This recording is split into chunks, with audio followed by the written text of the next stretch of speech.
Welcome, everyone, to the Comic Shop Talk Awards 2024 on the Late Night Chat Network. Woo.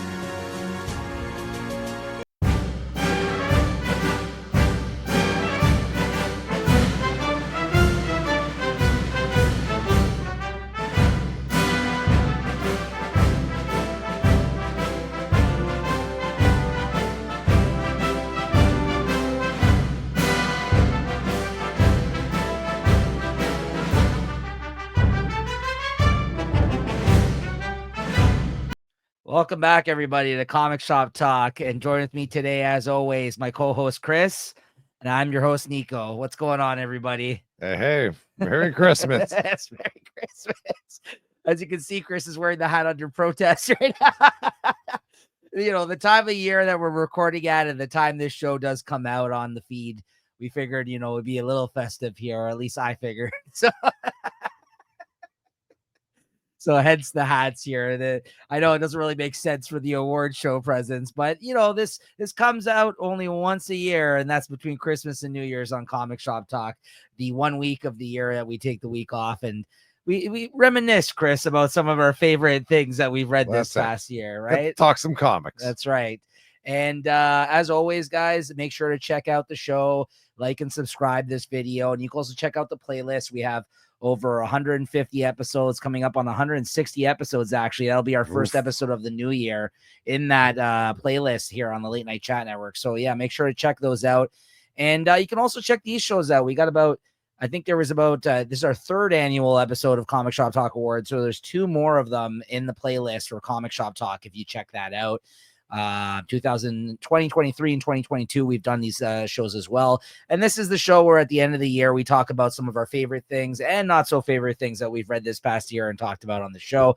And it kind of gives you like a kind of a quick little like catch up, but kind of some of the best things that we have at least read. Now, by no means does this mean these are the best things that came out this year. These are just our favorite things that we read this year that we wanted to highlight. And of course, we can't talk about all the things we liked, but for all the 20 plus categories here are the awards that we'll be giving out here today on the show. We're going to give you a good idea of some of the best things in our opinion that came out this year. Definitely try and touch on a few things. Yeah, exactly. So unfortunately, the one thing I didn't prep for this time around that I did last year is some of the stats. So maybe I'll come back through in the new year and promote this episode a little bit on Comic Shop Talk, and I'll hit you guys with some stats because last year I kind of looked at all of our favorite picks of the week and calculated, even in comparison to the year before, and like what Chris picked the most, what I picked the most. So just in terms of the scheduling for this one, I didn't have time to do that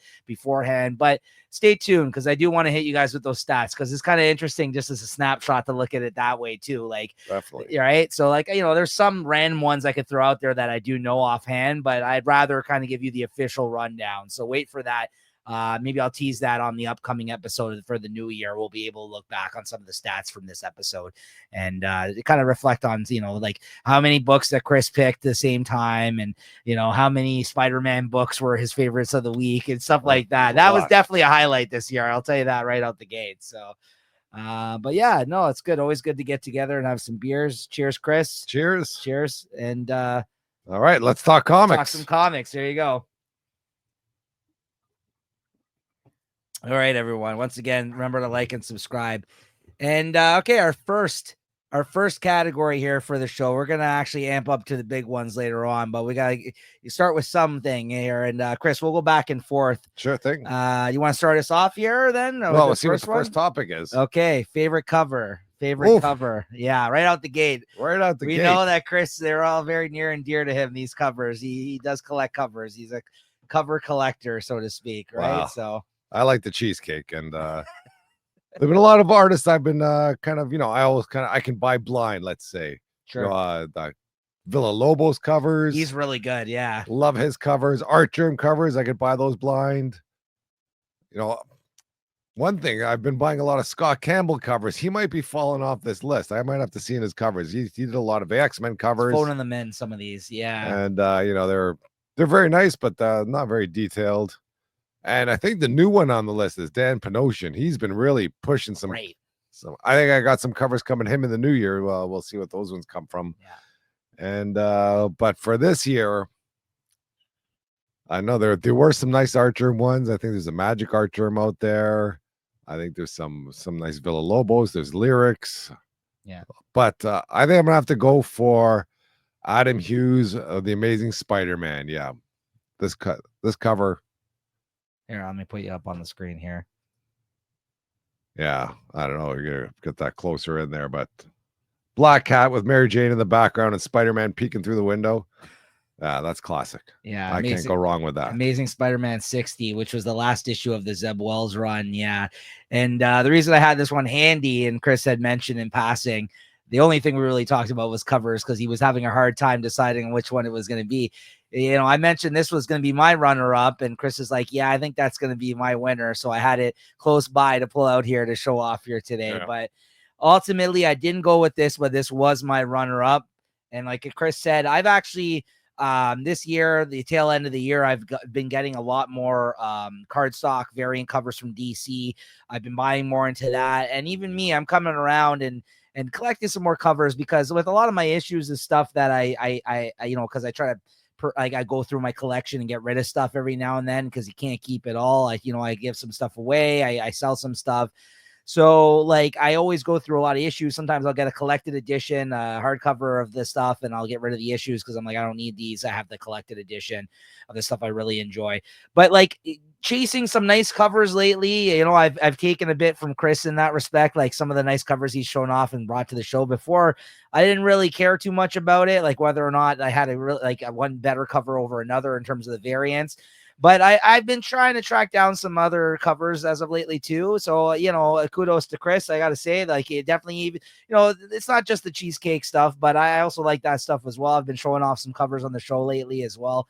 And he mentioned a lot of really good cover artists that honestly are kind of running that whole cover game right now, it seems like, in comics. And yeah, that Ji Young Lee's really good, Villa Lobos. Also Alex Ross covers. Alex Ross, of course. There have been nice Alex Ross covers, and we have those with Bengus, who's doing those Marvel Camp Coms that are just coming out right now. Yes. Those are great covers. Those are great. So yeah, and it kind of has given me something to be able to collect and hold on to. That's the thing about the covers. Even if it's a run I didn't really necessarily like, I'll hold on to the nice covers out of them. So you spending a buck or two more sometimes on some of these nicer variants, it's actually worth it because it makes me want to kind of collect a bunch of covers by these cover artists and things like that and hold on to them. So that's in that regard, that's why I've been enjoying liking them, right? But you know, other than Adam Hughes ones though that Chris just showed off that almost made my favorite cover of the year, I ultimately went with this Doom #1 variant from Adi Grainov, who, you know, I don't feel like we see as much of his stuff lately these days. Like he's definitely fallen out of favor in terms of like the hot cover artist because he isn't really known for drawing a lot of like hot women and stuff like that, which is like kind of dominating in terms of a lot of the cheesecakey covers you see out there are just like really nice looking women covers that some people do. But Doom, you know, I gotta love this one here. I'll focus in on this one. You know, this was a great one-shot issue that came out this year that was pretty popular. And sadly, in terms of value, I think it's the original A cover that is like the one that shot up in terms of price after it got released. But I don't really care. I really like this cover. That's why I picked this one up. And it's just like a great showcase for Doom. And Adi Grainov, like I said, he used to do a lot of great covers like this too. And I just think we don't see as much as him anymore. And when I saw him as the variant cover artist in this one, didn't do too much for me in that regard either, but the image itself really did. So yeah, I got to give it up to this one. I mean, everyone's loving Doom right now, as do I. He's a great villain, and that cover is fantastic as well. So I knew this was going to be a hard category, so I had to go with things that I felt like I remembered out of covers, right? And you know, you look past the cheesecake, that one was sitting right there, Chris. It was right there in contention. Yeah, oh, you're such a great soul. Listen, I'm not shaming you. Hey, no shame here. Come on, don't shame my next. All right, favorite single issue. Aliens versus Predators #1. Honestly, when I was thinking back on some of the comics that I read this year, as I just mentioned with Doom, Jonathan Hickman wrote that one as well. He wrote this. Honestly, I went in with, other than the team that was on here, you know, him and Esad Ribic on art, Other than the great team that they kind of got together to do this series, I went in with very low expectations just because like I felt like something like this with some of these properties, like a lot of these things, they could be phoned in, or just not as enjoyable as you would think in the long run, like the Wolverine Predator comic that we talked about, which started out pretty strong, but was pretty ridiculous. But Hickman gets both of these properties. And when I kept thinking about some of the things right out the gate that I really loved this year, and we're only 2 out of 4 issues in for this series, because I think it's shipping bi-monthly at this point. I got to tell you, this one just really stuck with me right out the gate. I was like, this is a fantastic first issue. I don't understand how well these these properties are melding together.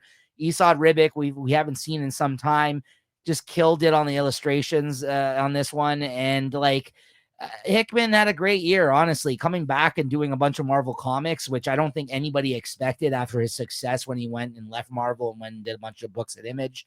It's just been a great year for him as well. And Aliens versus Avengers, honestly, one of my favorite single issue I recall reading this year. Is again another very hard category to single it out, but this one stuck with me right out the gate. How impressed I was by this one, and I'm looking forward to the rest of the series that we're gonna get in 2025, the other half. So yeah, both issues have been great so far.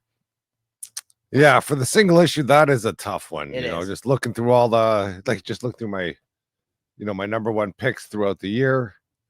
But I think if I had to talk about an issue that hit me in the feels, I might have to go with, I think it's either Duke 1 or 2, where, they brought back some of the G.I. Joes. You got Clutch in there. I think you're thinking of 2. I think this is the second issue. Yeah. And that one really, I think some Transformers might have been in there. Not in the issue, but Transformers was definitely in the running. A few of those issues really got to me, but just getting Duke in there, getting G.I. Joe, I think it's, I don't know. I just hope it keeps up that steam going, because that Duke series really did start out with a bang, and it was just a lot of things that I was looking for. And I think it's fizzled out here. And I'm worried that, I'm hoping at least for that new G.I. Joe series to pick everything up and go from there, and kind of follow the start that Duke started out there with. Yeah, Duke 2 was the one where they actually go and pick up the other members of the team, the ones that rock and roll or whatever. They go to like Clutch, this was the second issue. So Duke number 2 is the one he's referring. I remember you really enjoying that one. Yeah, and if I'm not mistaken, that may have been your favorite of the week when it came out. Definitely. Yeah, that is a great series, and it's the same team behind the current ongoing G.I. Joe series right now. Joshua Williamson. Well, I mean, it is, but are they going to keep up the quality? Well, exactly. Yeah. But I mean, it's the same Tom Riley and Joshua Williamson doing the main ongoing G.I. Joe. If they can capture what they did in that miniseries, I think we're in for a good ride, honestly. Yep. Yeah. So absolutely. Okay. Nice pick. All right. So that's favorite single issue. Okay. Back over to you, Chris. This is favorite new to you, which is basically something that you read off the show that you kind of discovered or read for the first time, essentially, this category. Well, this one might be just hitting more recently, but it's this Gun Honey series, this Gun Honey Heat Seeker. I've seen the Gun Honey out there, and then I've seen, I think the Gun Honey series or the Gun Honey Heat Seeker is a spinoff of that.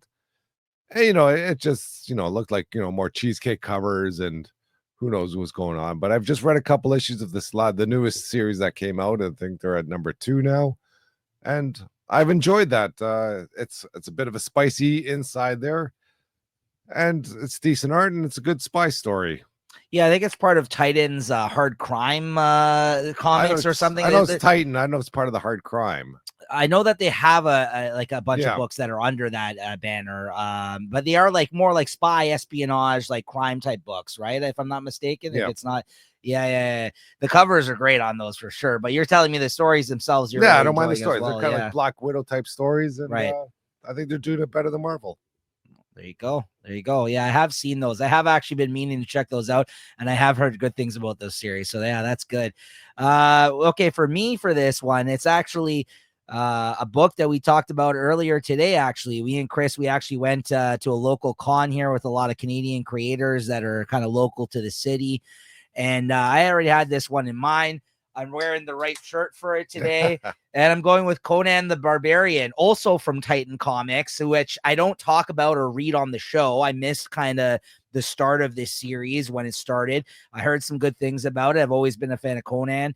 I was reading the Conan series by Jason Aaron over at Marvel, and Jim Zub took over for him, or was writing some Conan as well for Marvel, but then Marvel lost the license. So when they lost the license, they announced it was going to go over to Titan.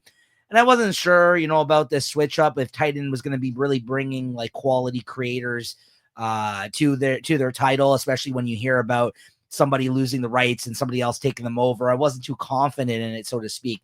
But Jim Zub is a perfect writer for Conan. He's written many Barbarian comics before. He had that Skull Kickers, kind of like more like D&D type fantasy type book back in the day from Image. I've heard good things about, but I haven't really read a lot from Jim Zub. That being said, he's working with two fantastic artists, Doug Braithwaite and Robert De La Torre, on his first like couple of arcs on this Conan series, and about 3 trades have come out. And it's just fantastic. It's some of the best Conan comics I've ever read. And that's like going back from like some of the older Conan comics and even the stuff that Marvel did. I actually might like this better than the Jason Aaron Conan series. And I was a real big fan about that. I talked about that on the show. So I've just been reading these in trade when they've come out. Like I said, there's about 3 volumes out so far. Definitely go check this comic out. If you're a Conan fan, for sure, check this out. But if you just, if you like sword and sorcery type stuff, if you like fantasy, stuff with just real big badass characters, like this is the art and the story are just really, really great stuff. It's the perfect combination of like this is the guy who will go and kill a whole shitload of people, go on like a treasure adventure, and then bed your woman by the end of it. You know what I mean? That's Conan. Like he can do it all, man. Like good stuff. Yeah, it's good stuff. And the art, like I said, is really between him and Zub's writing and the artist. It's just, they're bringing it home. It's great stuff. All right. Then we're going back over to me now for favorite event of the year.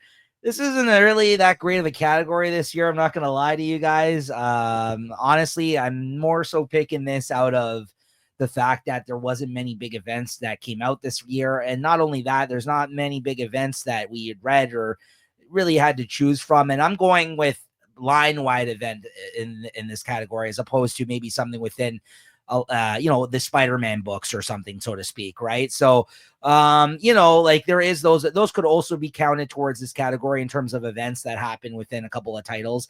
But I'm going to go with Blood Hunt from Marvel Comics for this one, for a couple reasons. It was not bad, but overall, like, could have been better, sure.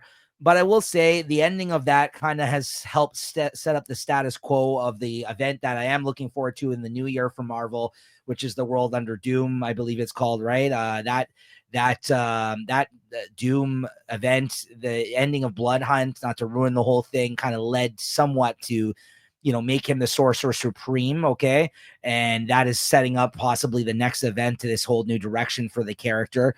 It also introduced the whole red band gimmick for comics, which some people may or may not like. Yeah. I thought, listen, it was interesting. They weren't for something. Is it a bit of a cash grab?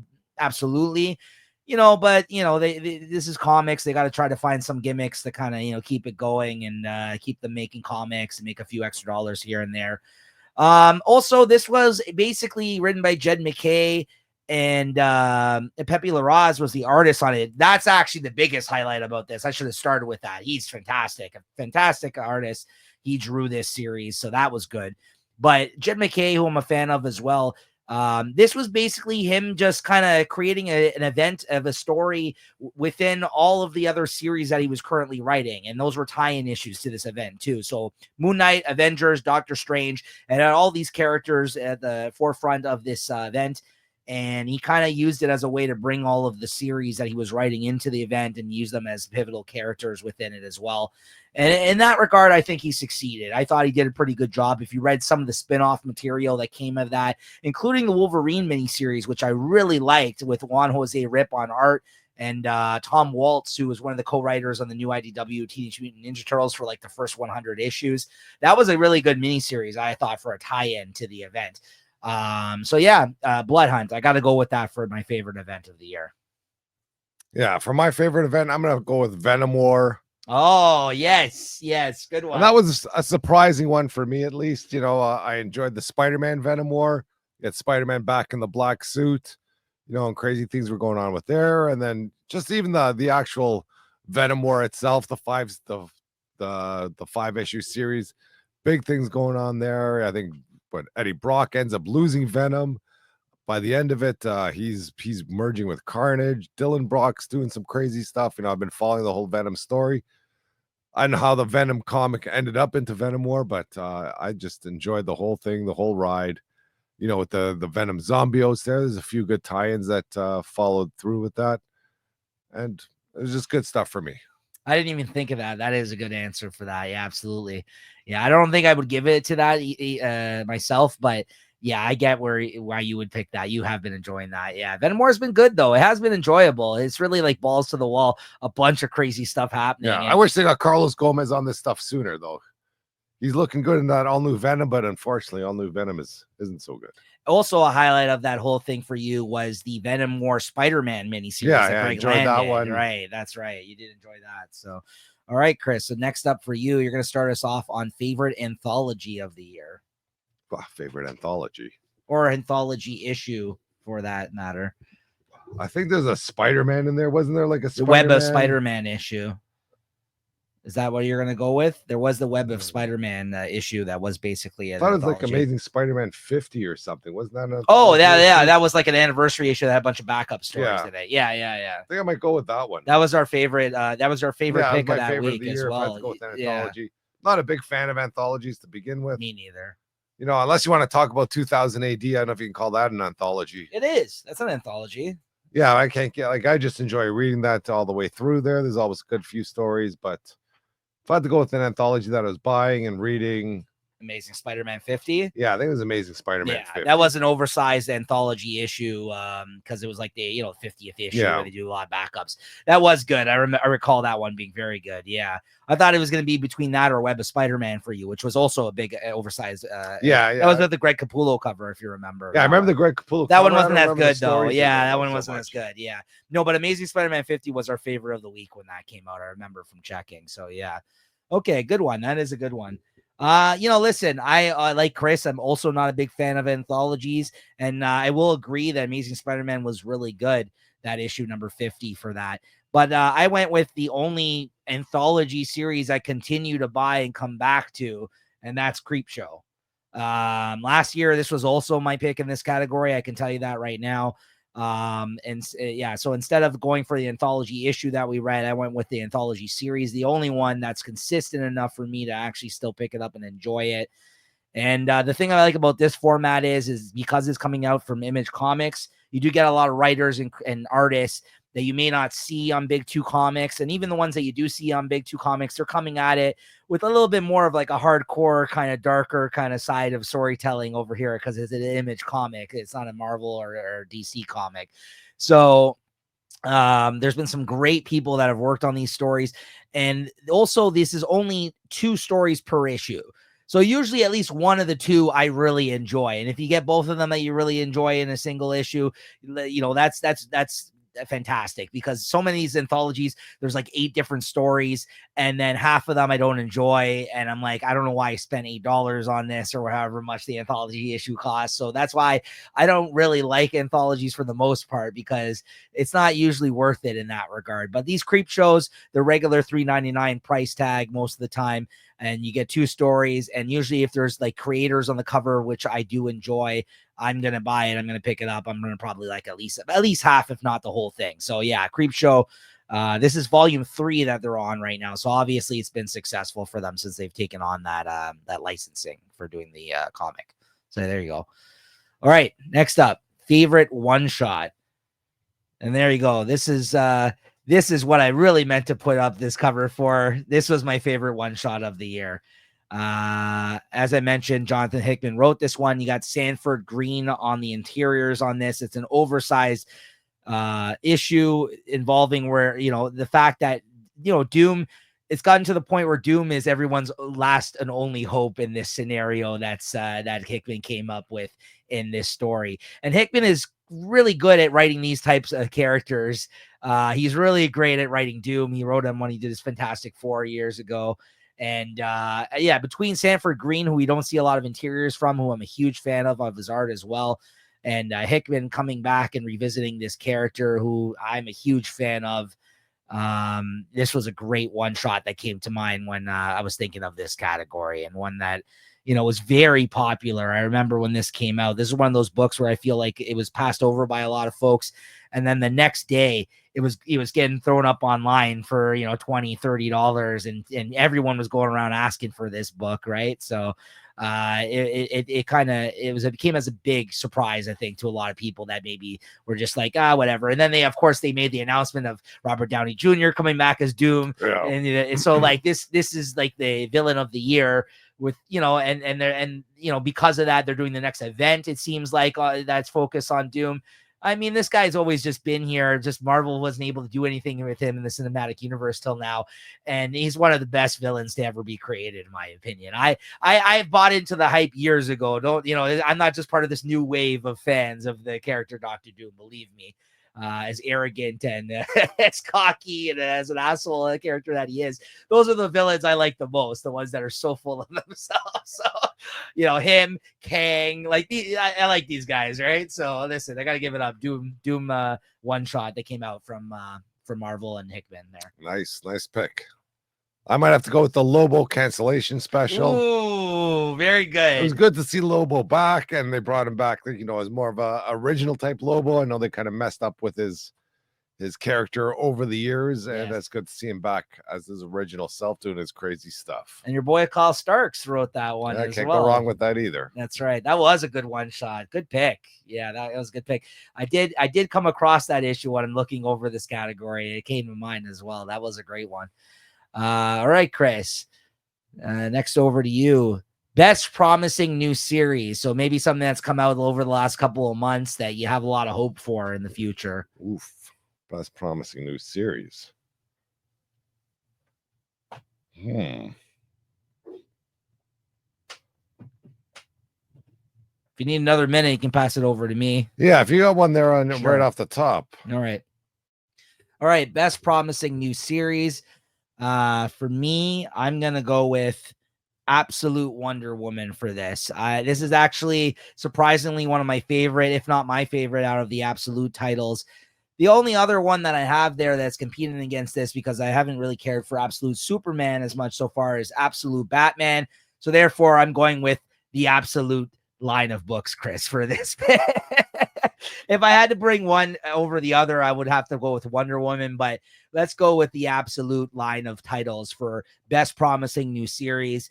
And I really hope it pans out for these titles, because there's obviously more titles that are going to be coming down the pipe here soon. We got Lemire that's going to be doing Absolute Flash in the new year. And me and Chris, you know, we usually get worried about the fact that these books are usually overhyped, and then they flood the market with them because this is DC's Ultimate Universe line of books. But guess what? Marvel Ultimate Universe, when they brought that back this year, has been, in my opinion, very successful and has been enjoyable, at least some of the books that we have been reading out of the line. So let's hope the same for DC's Absolute line. And honestly, like, I have enjoyed both these books right out the gate. Absolute Superman, not as much, but I'm going to give it to the Absolute line nonetheless. And Wonder Woman is probably I have the most hope for that, you know, because Absolute Batman, between the Dragotta art's amazing, but I don't know, like, Snyder's written a lot of Batman, and how is he going to make this one, you know, different than his other Batman run, and how is this one going to be better than that? I don't know. It's going to be hard to say, honestly. So I this just came as a surprise. So Absolute Wonder Woman, the Absolute line, Chris, is my best promising new series, hopefully. Yeah, I think for me, I might have to go with is it X Factor, right? That's the one. Yeah, X Factor. You know, I didn't really enjoy the first issue, but as I've been reading it, it's just been getting better and better. Some power dogging. Yeah, I'm ready to power dog with General Mills, and you know, whatever goofy shenanigans they're up to. Yeah, it has been really good. And honestly, one of the only X books that has a different type of approach so far out of the line. So far, I think they're going to lose it, though. I'm worried about this. I also don't know how long the series is slated to go on for. Right now, it is an ongoing, but something like this, if it doesn't catch an audience, it may last like 10 issues, 12 issues. We'll see, right? But that's not always a bad thing either. But I'm really enjoying this book as well. And as Chris mentioned, you know, the first issue wasn't a huge fan of. It was my favorite of the week. He was very confused by it at the time, and then he kind of, he gave it another try. I think Granny got me. Yeah. But the humor got you too, most of all. Like that, it was. I think it was. I like that Granny Smith when she was at the conference there, and Right. I think she just wants to die or something. Yes, That was good stuff. All right, so there you go. X Factor is Chris' best promising new series for the new year. Let's hope it continues, as I'm enjoying that as well. All right, Chris, biggest disappointment. Oof. Biggest disappointment in Where a do you book wanna that came out start? this year. I'd say the biggest disappointment for me has to be the whole X-Men line. This from the ashes. Post Krakoa. Yeah, post Krakoa, whatever. Like it sounded good when they came out there. You had freaking Ryan Stegman on the X-Men there. I was ready to jump all over that. And it's it might be picking up now, but whatever, 7-8 issues in, it's still not good. And none of them are good. It's crazy. I can't believe it. Well, other than we just talked about X Factor. X Factor is good. That's not part of the X-Men. Yes, it is. What do you mean? You're talking about the main X-Men title? X-Force sucks. Chris. NX. Guess what my pick is? What? New X-Men books, post Krakoa. There you go, guys. We both wrote the same, and we did not share our picks with each other before the show, other than I think we talked about the cover. There you go. I totally 100% agree with Chris on this one. It is the biggest disappointment because we were X-Men was doing so well before, in with that Immortal X-Men. I thought that was good stuff. The X-Men original, not original, but the last series was doing good. The Jerry Duggan series. Yeah. Even the Karen Wolverine was doing good. Wolverine. Yeah, exactly. Even I'm not even putting Wolverine. X-Force was good. Wolverine stinks now. It's it's crazy. No, I mean, I'm going into the whole, even the spin-off books, all the team books, other than X Factor. Yeah. And I mean, overall, because there has been some issues we've enjoyed of X-Men, Uncanny X-Men, but as a whole, it's just very subpar, the quality on these, and it's just like Chris said, we ended on such a good note and hopeful future for these titles, as they were going to bring in all these new teams and new direction and everything else, as they tend to do with these, but yeah, this was anything but. This is not being an enjoyable rollout. We just talked about it on last week's show or a couple weeks ago, how every book seems the same. It's the same status quo about saving young mutants almost in every title.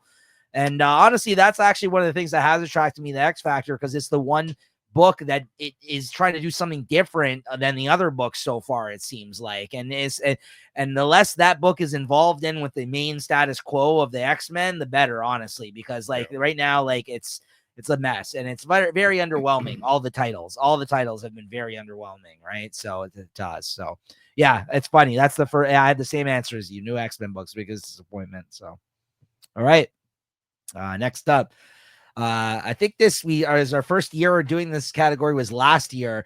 This is a favorite of ours. So this is on the chopping block, everybody. So if you watch Comic Shop Talk, constantly there's talk about books that are going to be on our chopping block, books that we're going to basically drop, because, comics are expensive. You can only pick up so many titles at a time. And, if you read a few of them, especially if you talk about them weekly, like me and Chris do, sometimes you notice hey, this one isn't really making the cut anymore. This one isn't great. I'm going to drop this. And they've just announced 10 other interesting books. So you constantly are trying to, reevaluate your pull list, right? So this is what this category is. And we use this to highlight one of our more recent books that is currently on the chopping block, or may have been for some time. And I'm surprised about this, because I believe this book took some categories last year for me and Chris, but it really just hasn't had a good second year. And that's Wonder Woman by Tom King. This is currently on the chopping block for me, as sad as I am to announce that. I was looking at, here's the thing. I made a lot of more recent chops to the list. I've already dropped within the last month a lot of titles, a month or two. So that's why, out of everything that's on my list right now, while this book is still pretty solid, it just hasn't been as good as it was. So this is one that I'm going to be really keeping an eye on moving into 2025 personally. It was my favorite book, I think, of DC last year, if I'm not mistaken. I again, stay tuned for those stats because I'll be giving them in the new year. But I believe that's the award that it took last year, if I'm not mistaken, because the first year this was fantastic. Then, like, I feel like what he was focusing on in the storyline, he also had to get diverted by events, absolute power, and things like that, which actually were the better of the issues as of recently. But anything that's happening in the main story, he's just like, it's just been going on forever, this storyline with that he's been building. So, like, you know, it's getting a little long in the tooth for me. So art's still fantastic on it, though. It would not be for art. It's just Tom King, I think, is just, you know, he's being Tom King, and he's he's doing his thing here. And I feel like the main focus of the storyline is like we're going in circles now of like every issue where he's, you know, it seems like the same stuff that we're rehashing issue to issue. So go ahead, Chris. Yeah, for me, it's basically it's what's not on the chopping block for me, really. Like the only thing that's not on the chopping block is the new Batman with the new what's that? Who's coming in? Jim Lee and Jeff Loeb. I'm looking forward to that. Yeah, the Hush team. You know, Wonder Woman for me is not on the chopping block. Like, you know, if I'm even just trying to think of Marvel and see what's not on the block. Like everything's on the block. Spider-Man's on the block. All the X-Men are on the block. All the Absolute. Okay, another one that's not on the block. Ultimate Spider-Man for now. That's not on the block. No. But everything else out there, I might just let it ride. I'll read it online, and then maybe I'll pick it up at the end of the year.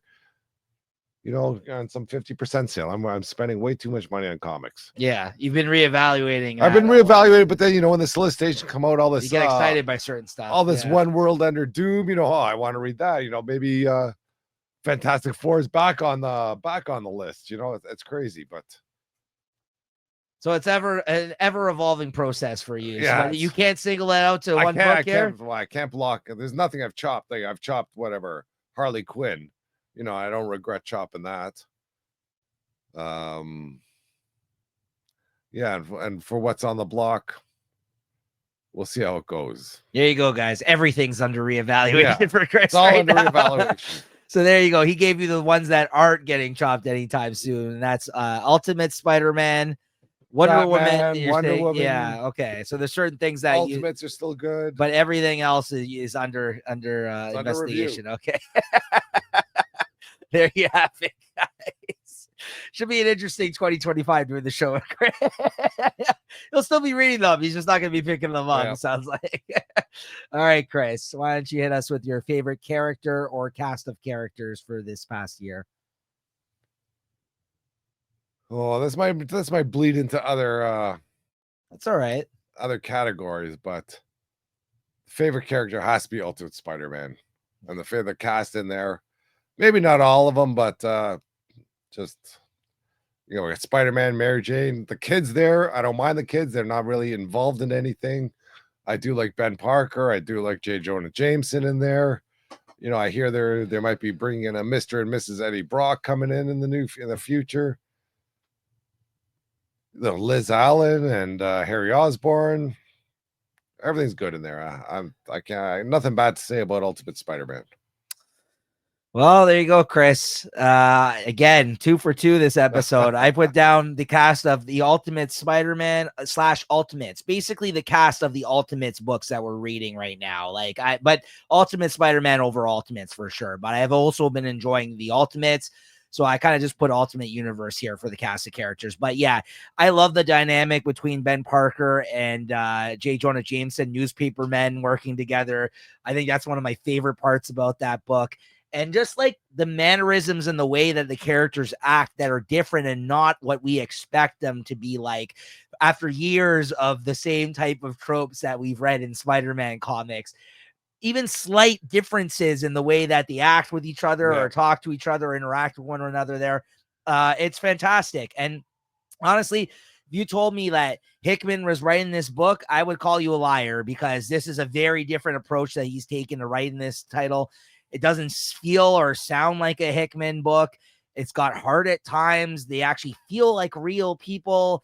it's great. So yeah, Chris, I'm gonna agree with you. Like I said, I could also just give it to the Ultimate Universe stuff, Ultimates as well, who've been a great cast of characters. But that book itself, those aren't characters I'm connecting with on the same level as Ultimate Spider-Man. I'm just enjoying that book, so I'm gonna go with Ultimate Spider-Man as well. But that's what I wrote down. So there you go, 2 for 2. We had the same picks for that. Yeah, it's undeniable. It's a great book. It's a fantastic book. So yeah, Ultimate Spider-Man for sure. The cast.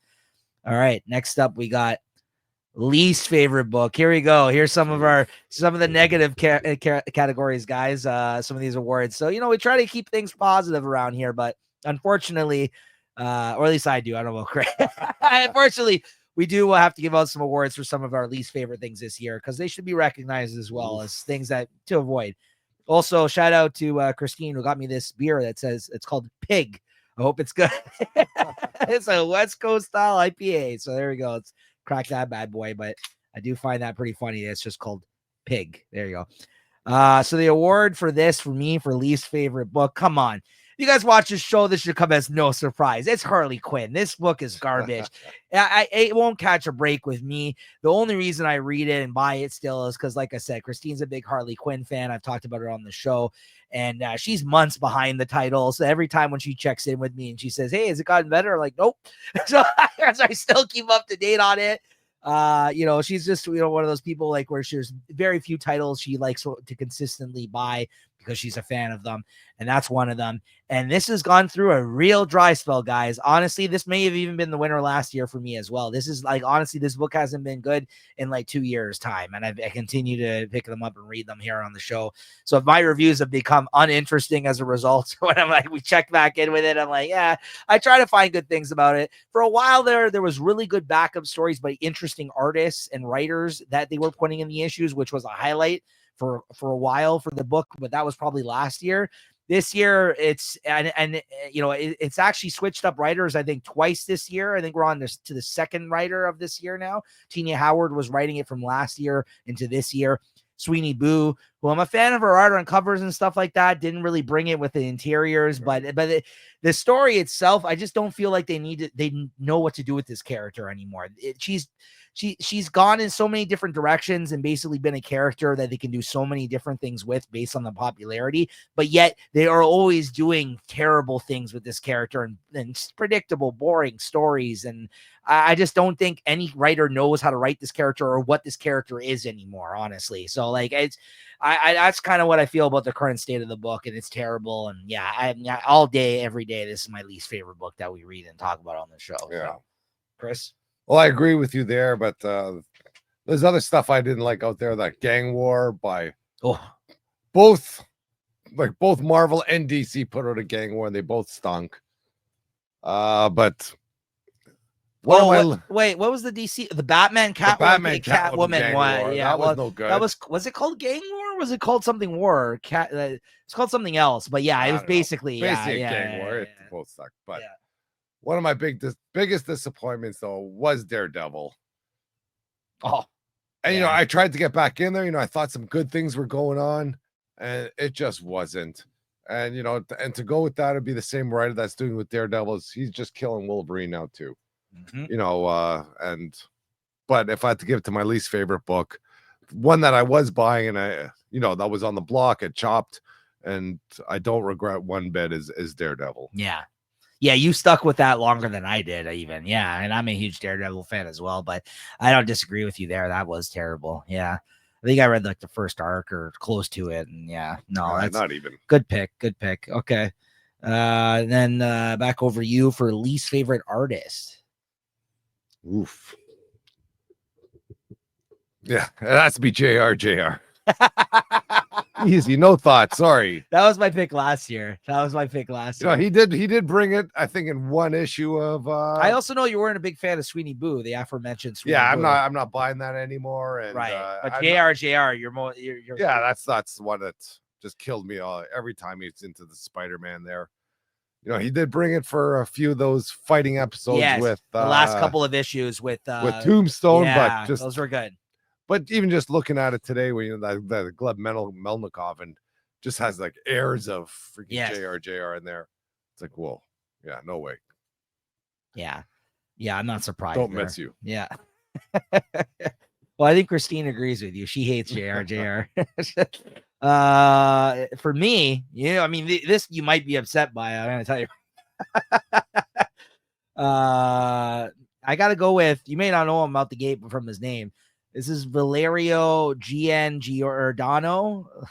Must be, I don't know, Italian artist or something, but this Valerio Giordano, I looked up at what other comics he's done, and it's been a couple of like more creator owned stuff from Image, maybe not titles that are that big from Image as well. And the book that he worked on here this year that I read him on is another Image title, and that's Nemesis Rogues Gallery.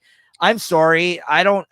It's part of the reason why a lot more people worse out there. I really just don't like his style, though. And I've said that from day one, this, and that's actually it's impacting it's actually affecting me in the terms of my enjoyment of this overall mini series. It really is, because I know you've kept saying you've still been enjoying it.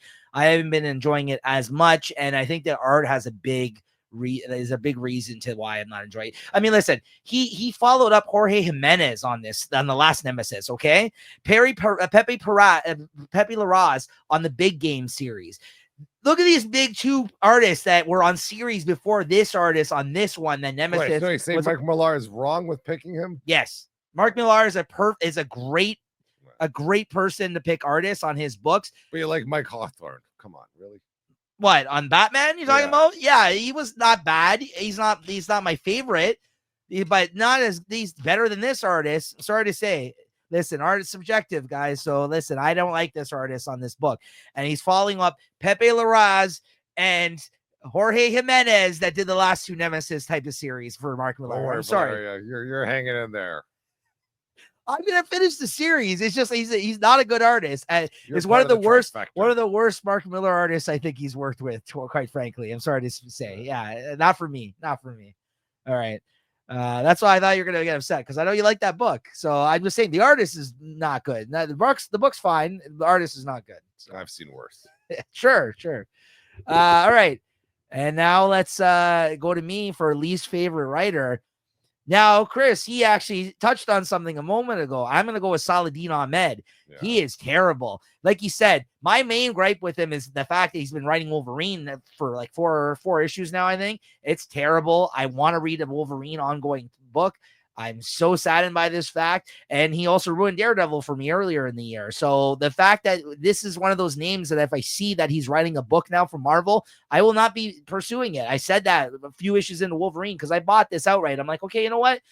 Your Daredevil take wasn't for me. I'm going to give you another shot with Wolverine, one of my other favorite characters, one of my top 3 favorite characters. And it's just so basic and boring. It's this is one of those names now. I will not pick up a book if he writes it. I'm not gonna. Yeah, I mean, and the fact that he keep giving him big titles of characters I love personally, I'm sorry. I gotta give it up to him for least favorite writer of the year. I have to give it to him for that, because you ruined 2 favorite ongoing titles of mine this past year of characters that I will buy outright, no matter who the name is on it. Right? But I can't. You're just. Yeah, I think I have another couple of issues pre-ordered, sadly, of Wolverine because of the covers. But then after that, I'm out. It's totally, I'm out on that one. You would have to pull a miracle for me to come back to that book and enjoy it, because I even checked in on Daredevil halfway through the year. There was some issue that we both read, and I was like, nope, still bad. So I'm out on that, honestly. I'm sorry to say. So go ahead, Chris. Yeah, unfortunately, I have to agree with you on this one. What he did to Daredevil was brutal, and how they gave him Wolverine. I don't know. Like, I don't know who's giving out these assignments there, but it was just brutal. And then just brutal on top of that. That stuff with the Wendigo is just insanely bad. And, this is for some stuff I'm buying. I think, if you had to put out some bad writers out there too, I think we saw the guy out there today, whoever's freaking writing that Dazzler stuff. That was no fun for me. And, once again, just in general, some of those X books, they should be doing a lot better a lot more with those properties. Yeah, listen, we don't know the guy personally. This is not one of those people I've met at a convention that I can speak highly about. Could be the most nicest guy ever. I'm sorry, you can't write Wolverine, you can't write Daredevil, Yeah. so I will not be picking up. I any know what books you're going of on. Why his. did you go to your sub? How come he's not going to Substack Right? and freaking write his baloney He stories might be. I don't know. that nobody's gonna read?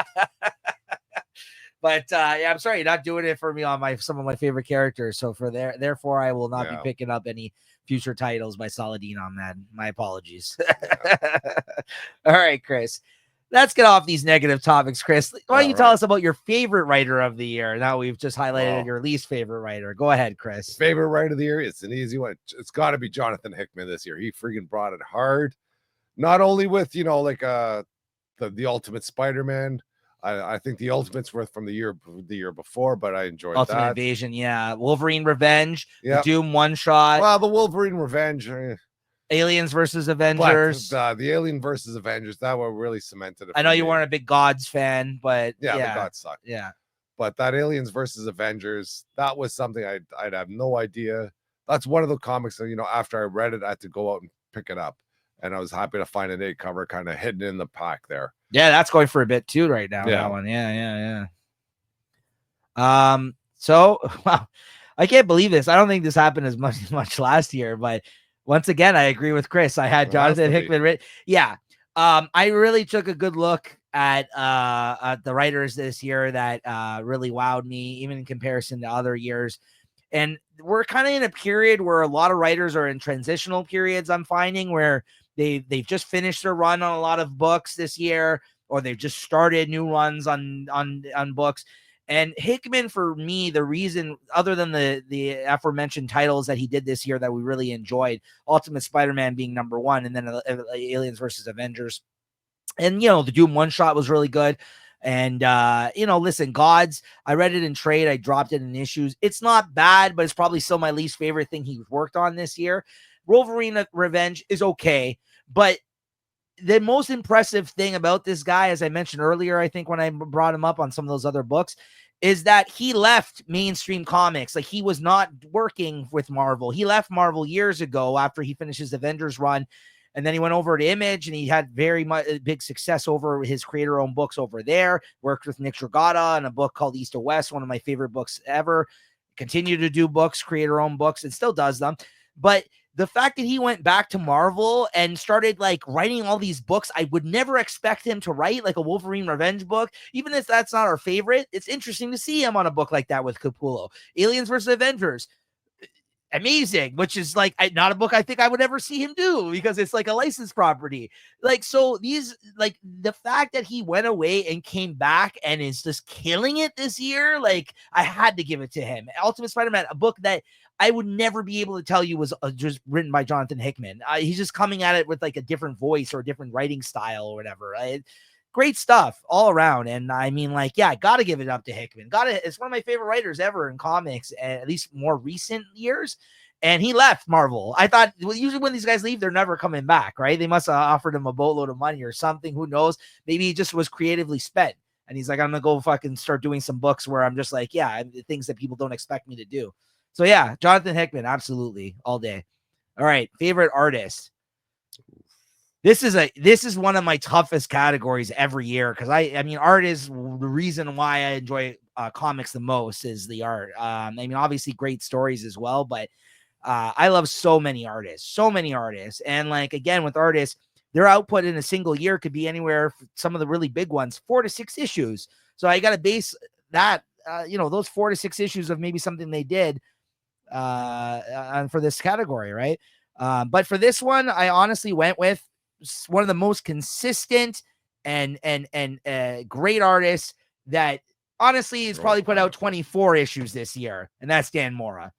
He honestly is like the quintessential look of DC Comics now. If I could have this guy draw all DC Comics, I would, because he's just between Batman, Superman's World's Finest, his more recent work on Superman, and some of the other things I'm pretty sure he did, the Justice League Unlimited book, Absolute Power book. This guy did all that this year. He's a machine. He puts out probably like 2 issues a month with his artwork in it. And I just think in terms of like a house style, Dan Mora is what I want to see out of a DC title. It's just great looking art.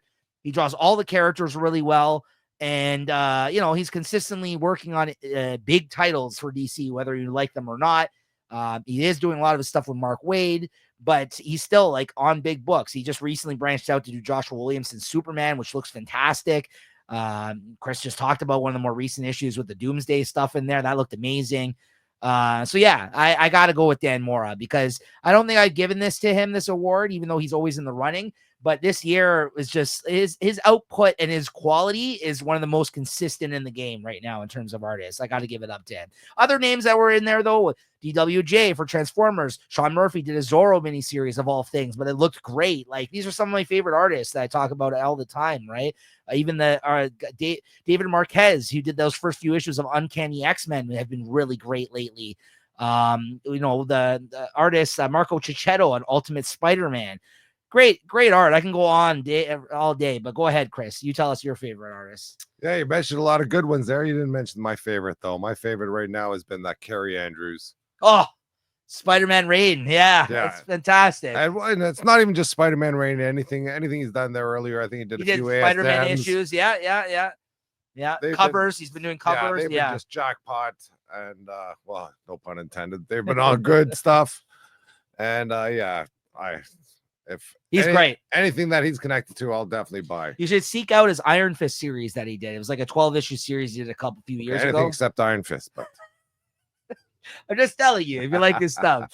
Yeah, no, he's great. Great. Yeah, get him on freaking Spider-Man. Let's go. What is it about? Because he has such an irregular style to his art. It's funny. I just find it interesting that you like what you like about his art so much. Not that I don't think like you like good artists, but like, what is it about his art though that really like you enjoy? Because it's so weird looking, a lot of it though. Well, right? It's a little bit wacky, it's a little different, but it's still good all the way through. Like, yeah, no, I agree with you. I'm just interested to hear like why. Like, I just find that like all the panels are done all the way through. There's none of these.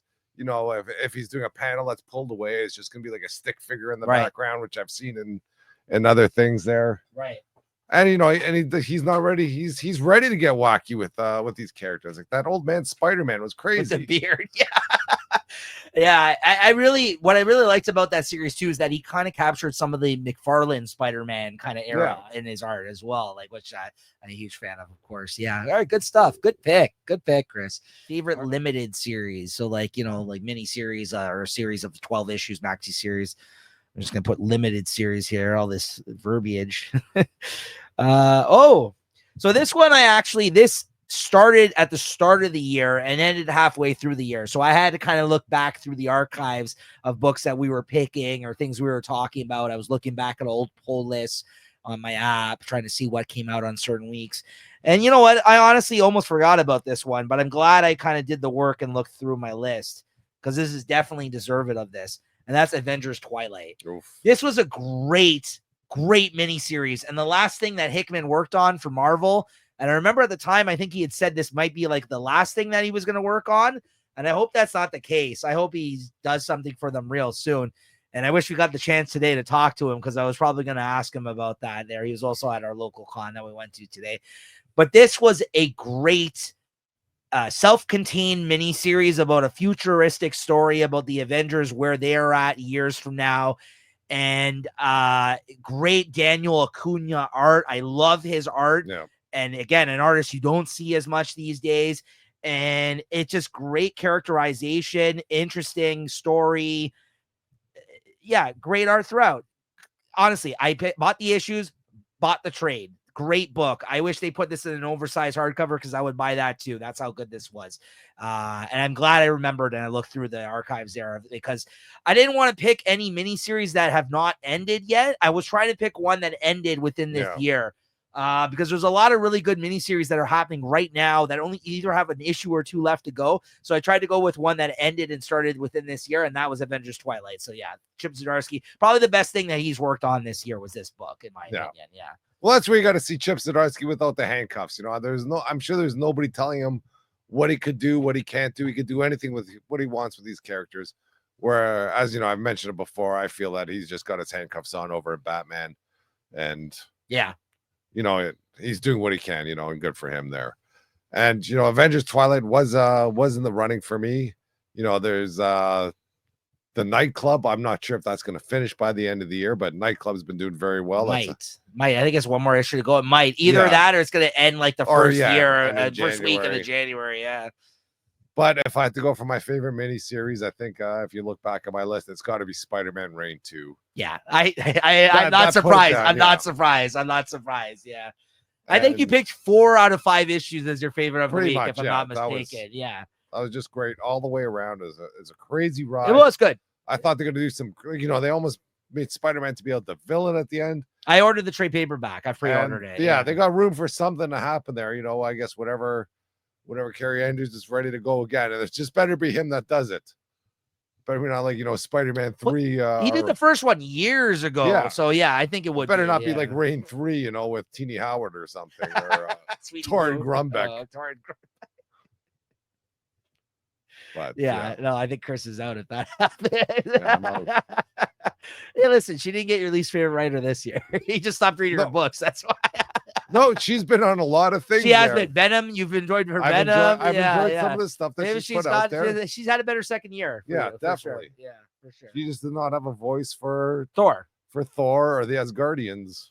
But it's funny because I feel like they gave her that job because of her name and her background. They're like, you're Swedish. Do this Thor book or whatever she is. Yeah, I was freaking You're Norse. Trash. You're from Norse mythology. Here you go. Because I don't think that's even her real name. I think it's like some name, pen name, right? Yeah, that she has. Sally Smith or something. Anyways, all right, Chris, you're next up here. Favorite Marvel book. Favorite Marvel book. Oof. Let's see. Outside of some of the picks we've had, what can I say? It can't be any of the Jed McKay stuff. That's all been garbage. X-Men garbage. Like, freaking, what else is this? No Punisher. Captain America. It's all right. Feel free to go back to the well if you need to. That was garbage. The ASM. Mm-hmm. What's my favorite Marvel book? Unfortunately, it had to be Amazing Spider-Man still. Amazing over Ultimate? It's what if I had to buy one, like okay. if I didn't know at the end of the year, okay, the way it goes, but that's still mainline. Yeah, that's the book. That's why it's so it is controversial that I want to cut it. Right. I sadly did have to go back to the well with this. I tried. It's Ultimate Spider-Man again for me. I mean, listen, I agree with you. That would be one of the last books I would drop. Would be Amazing, which is the fact that it's been so inconsistent this year has saddened us, clearly. But I had to go with Ultimate Spider-Man. There's no way around it. I try to spread the love on this as much as I can on this show. But at the end of the day, like I said, consistency is key. Like, that was a book I always looked forward to reading and always delivered. So I had to give it up to that. It was my favorite ongoing and my favorite Marvel book because it just happened to be a Marvel book, my favorite ongoing. So I had to give it up to that. You know what's funny? I think throughout the year, and the next category I'm going to start off with us here, and I wanted to mention this before we got into it. Throughout the year, I felt there was a lot of times where we're like, DC is actually killing it over Marvel throughout the year in terms of like, they just seem to have more titles we were interested in checking out. Maybe in the short term as opposed to the long term, because when it came to like favorite DC book, there wasn't as many standouts where I'm like confidently saying this was my favorite DC book. And then outside of that, there was a lot of really good DC books, but it would more fall into the category of like, these are limited series or this is, you know what I mean? Like, not very. So, I mean, ultimately for favorite DC book, I had to run back. And I feel like if this wasn't my favorite, I think Wonder Woman was my favorite DC book last year. I said it earlier. But again, consistency is key for me, and I had to go with Batman Superman World's Finest. This is still, and looking back at some of my favorites of the year, I think I picked this like 3 or 4 times throughout the year. I might have not loved every arc. I might have loved maybe every other issue, like in like a lot, not in the sense where like I thought every other issue was not good. But this has had a lot of highlights throughout the year still for me consistently between the artists. I work with Mark Waid, and just the fact that he like floods this title with like a million characters. There's like 10 things going on all the time. And it just, I think this encompasses like the DC universe. Like you can pick up this book and like just touch on so many corners of the DC universe that, you know, you get your fill. I feel like some of the Justice League books really haven't risen to the opportunity throughout this year, because half the year we didn't have the Justice League, and we're just kind of coming back around to getting that now. And, you know, between the events nonsense and the limited series that have been a lot of really good ones have come out of DC this year, the inconsistency of Batman, I had to go with Batman Superman World's Finest. It's honestly the most consistently enjoyable book for me from DC still, probably. If I didn't give it to it last year, it was definitely in the running, because I think the last 2 years have been good years for this book since they've started. So, yeah, I mean, this is what, issue 33. So yeah, it's been around every year that we've done this show. It's been around. So yeah, it's still very good. Honestly, 33 issues in, and it shows no sign of slowing down anytime soon. So good series. Yeah, for its favorite DC book, I'm still going to stick with Wonder Woman. I've been enjoying Wonder Woman all the way through. I just might have to read less Tom King, and that's it. Yeah. Just so you don't get the same story regurgitated over and over and over again. But I've enjoyed this Wonder Woman stuff. It's great art inside, great covers. And, you know, when I look back at these stories, they have been good stories. Except the stupid baby. Oh man, I mean, honestly, I can't say much about this because I just said it was like one of my least favorite DC books, right? What did I give it? What did I give it up to? Oh, Chopping Block Award. That's what I gave it to Wonder Woman. Like I said, I just expect more from it this year, and I just haven't gotten it. I don't know. I'm in a real rut with that book currently. Like I'm just like, and I'm a huge Tom King fan. I am. Like I'm actually a Tom King defender. There's a lot of people I feel like haven't liked Tom King all that much that I've talked to. Some people. But it's true. There's a few books of his I haven't liked this past year that he did. That Penguin book, didn't really like that book. That's why you got to stop reading them. Yeah, I did. I stopped. I dropped it. Read Wonder Woman. I dropped it. Wonder Woman's been okay. This Black Canary looks like garbage.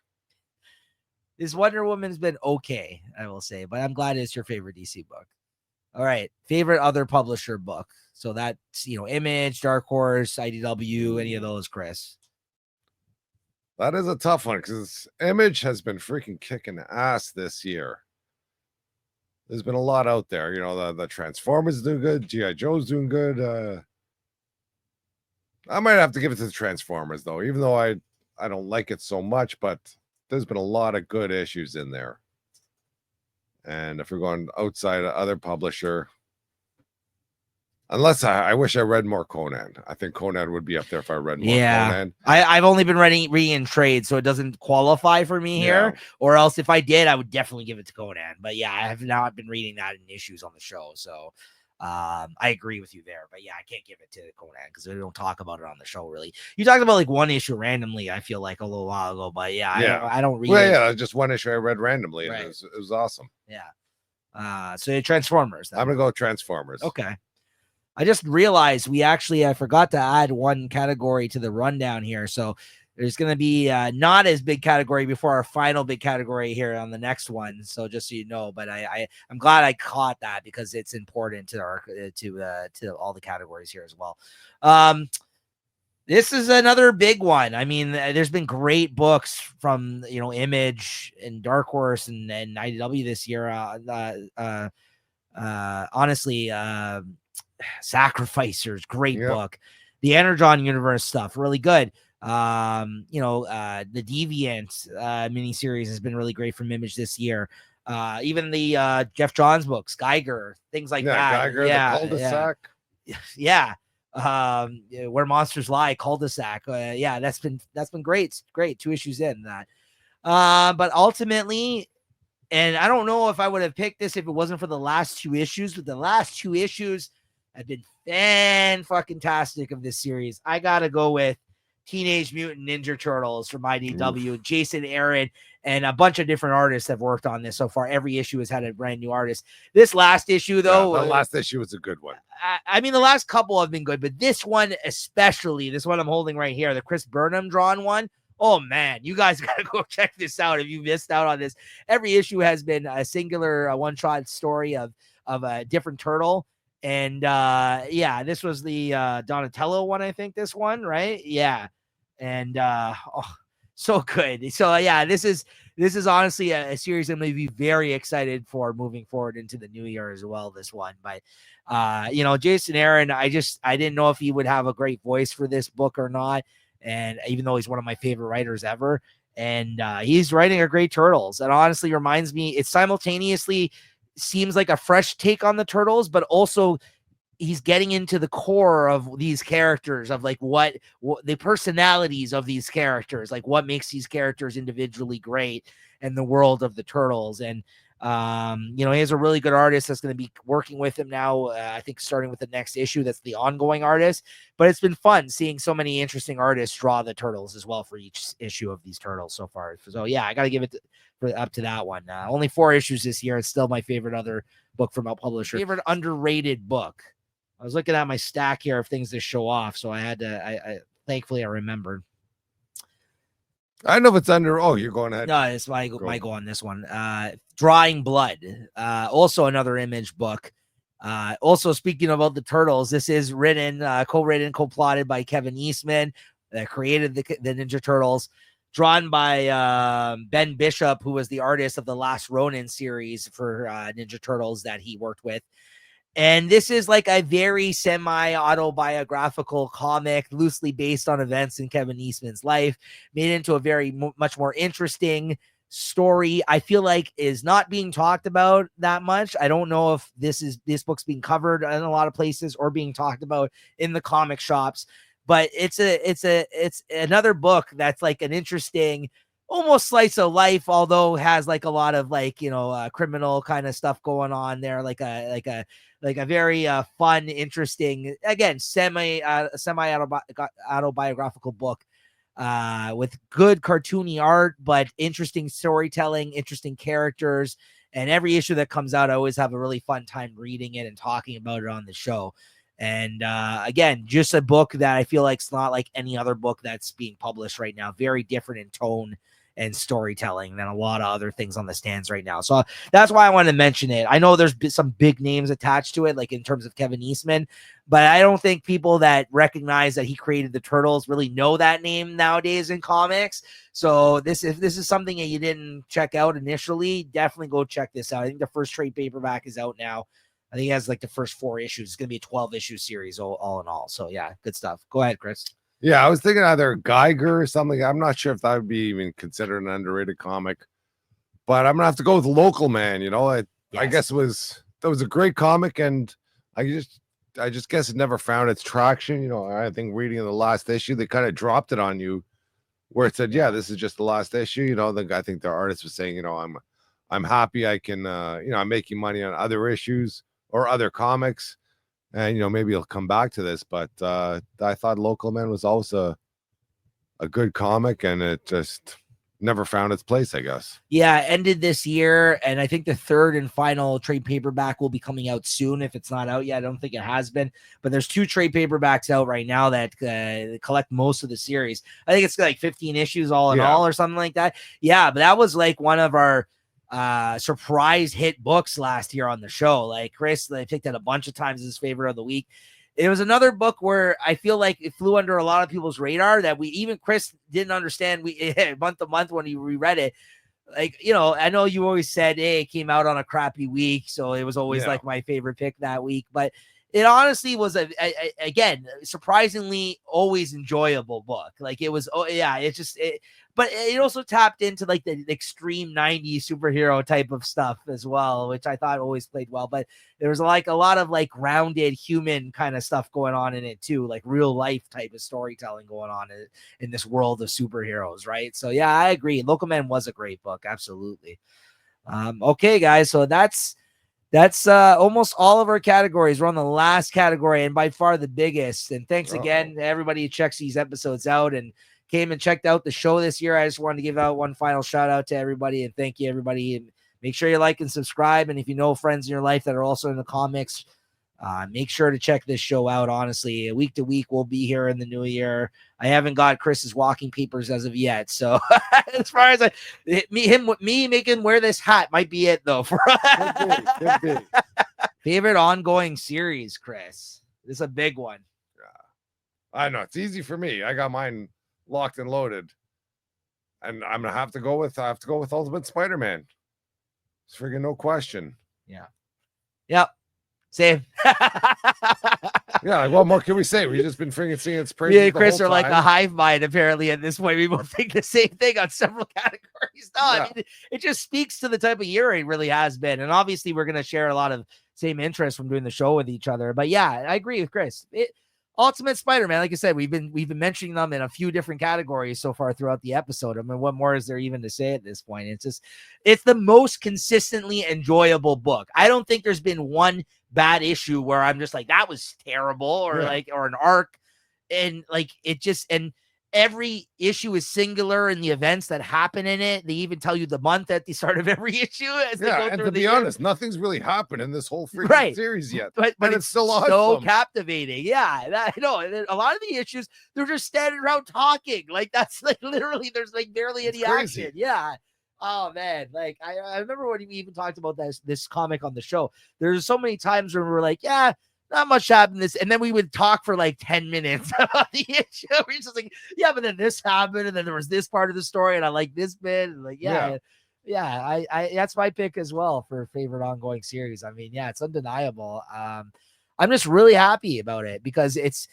And in the past years, Amazing Spider-Man, I think, took over a lot of our categories. This year wasn't as great. So thank God this Ultimate Spider-Man came in its place because, like, we like our Spider-Man around here. That's it. Makes it easy to drop Amazing Spider-Man. Yeah. You know, I was hoping that this might push them to do something, but it looks like they're just ready to sit on their laurels. I'm also so happy that Hickman it wasn't gone after like 6 issues because I think that was everybody. That's what I worry about. If once he's gone, that's going to drop like a rock. Yeah. Probably. So yeah, great stuff. That's gonna do it for another annual Comic Shop Talk Awards show. This is always a lot of fun. I always have a great time doing these. And it's our 3rd annual one. Make sure to go check out the other videos. Make sure you like and subscribe, and make sure to check us out weekly moving into the new year. Me and Chris on Comic Shop Talk, where we come together and we get together and we drink some beers and we talk comics as always. Sometimes we get together, we join each other in studio here and we record these episodes, and it's always a good time. Honestly, I really enjoy doing these. And make sure to check out some of our other year-end shows on the Late Night Chat Network as well. We'll be talking about our favorite movies that we saw this year with the Late Night at the Movies crew on that show. Make sure to check out that playlist. That's our movie review show, Late Night at the Movies. And me and JT's annual year-end media review. I think this is like maybe our 5th or 6th year doing it. That's where we kind of talk about all our favorite movies, TV shows, music that came out, podcasts that came out this past year, any media that's come out that we've kind of wanted to talk about and highlight and enjoyed, like we did here with comics. They get talked about on JT and my year-end media review show. So make sure to check that out as well. That'll be in the feed probably around the same time this is actually. So stay tuned for that. Thank you for tuning in, and we'll see you guys in the new year. And thanks for tuning in as always. Thanks, Chris. All right. Cheers. Cheers.